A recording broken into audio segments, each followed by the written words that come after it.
As I followed Edwin towards the guild, an inexplicable feeling swept across my back. Oh? A familiar silhouette caught the edge of my vision, and I instinctively stopped walking. Surely not. The closer I drew, the clearer the situation became. An imperial soldier was gripping an elderly man by the collar in front of a fruit stall. Several pieces of fruit lay crushed on the ground. You old fool! Are your eyes just for decoration? The old man frantically waved his hands, speaking in a trembling voice. I only asked you to pay for one apple. The soldier snorted and took a bite of the apple. Pay? I'm currently protecting the Empire, you know? Who do you think keeps this neighbourhood intact? We're chasing the Curse of Taten, so old codgers like you can even come out to do business and breathe. My heart began pounding wildly. That voice, that rough accent. The moment Darren's face came fully into view, the entire world began to shake. That bastard. Memories of the moment I died came flooding back mercilessly. That sneering expression, the blade he'd mocked me with as he thrust it in.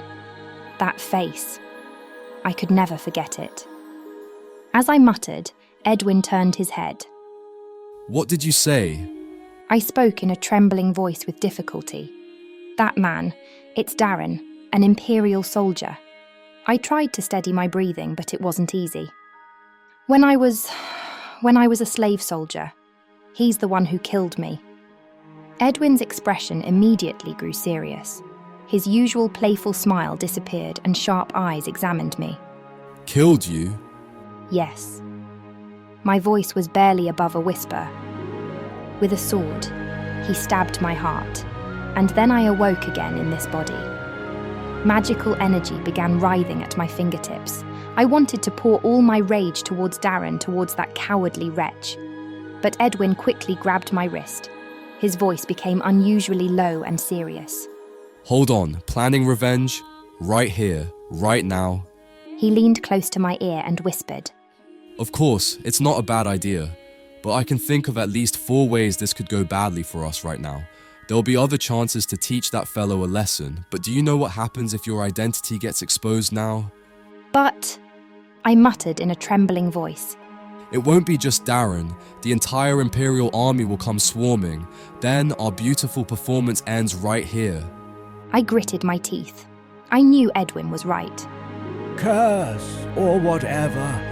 I don't know about such things, just please gently, my back. The old man waved his hands whilst being held by the collar.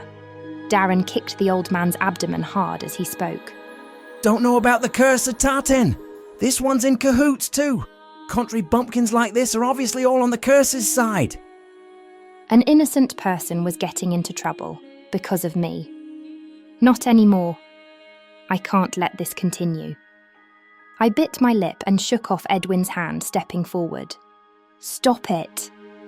Darren's eyes, which had turned towards us, grew wider and wider, then a chilling smile spread across his lips. That voice. That face. He stepped forward excitedly. That's right! I've found you! Finally found you! The Curse of Taten! You... In that moment, something exploded within me, and the dust around us began swirling around me. Wait, Vallentyna. Dewey called out in a panicked voice, but it was already too late. As I swung my arm, a violet mass of magical energy flew towards Darren. Ah! Darren screamed and tumbled sideways. The magical energy shattered the paving stones where he'd been standing. You're still bullying the weak, just like back then. Darren got up, staggering and contorting his face. Back then? What bloody nonsense. The surrounding air grew scorching hot as magical energy surged explosively. Cracks began forming between the paving stones. Remember, the slave soldier you killed in the cursed forest. Slave soldier? Yes, now I'll show you what it feels like to die. Suddenly, Darren's expression changed. As though realizing something, his eyes widened and he laughed mockingly before shouting. Ah, I remember. That weakling slave soldier. She was gonna die anyway. What's that got to do with you? She left me something to settle. My eyes grew cold with murderous intent. Dense violet magical energy exploded from my hands along with dark energy, flying towards Darren's chest as though to pierce it. Darren crashed to the ground, the sound of his breaking bones echoing through the alley. Gripped by mortal terror, he struggled up, bloodied, and cried out. Ah! Well, wait! Listen, not just that wench. All the slave soldiers were already cursed and dying. The Almaras clan. Almaras clan, cursed. In that moment, my body stiffened. The words Almaras clan touched something deep within my chest, some forgotten memory. It felt like a sealed box being slightly opened. That's right.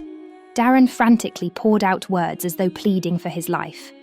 That slave trader, Burban said it himself. He'd gather up the dying ones and use them as slave soldiers. I just processed one remaining weakling on Imperial orders. Was I part of the Almaras clan in the past? My mind grew confused. The me in my memories was just a street orphan, wandering about knowing neither parents nor origins before being sold into slavery. But why? Whilst I hesitated, Darren quickly pulled out a small runestone from his waist. Lord Idryph, I found the Curse of Taten. This location is... Just then, Edwin swiftly struck Darren's nape with his sword hilt, knocking him unconscious, and the runestone fell to the ground, shattering to pieces. Dear me, calling a passing citizen the Curse of Taten, how can you say such frightening things? Edwin spoke with a completely unafraid expression. If the runestone's message reached the Imperial forces... At Dewey's urgent words, Edwin looked around, his expression hardening. I smashed the runestone, but, well, I think it's already too late. What? I looked up and surveyed the surroundings. When had it started? The pedestrians standing throughout the marketplace were walking towards us one by one. Those people... Look at the Imperial emblems sewn inside their clothes. They're disguised Imperial soldiers. Edwin muttered quietly. They were here from the beginning. They've been watching us. My heart pounded. Even before Darren had pulled out the runestone, the encirclement had already been completed. As the soldiers aimed their bows and slowly tightened the encirclement, Edwin lightly pulled my wrist and whispered playfully. Vallentyna, hold my hand tight. Naturally.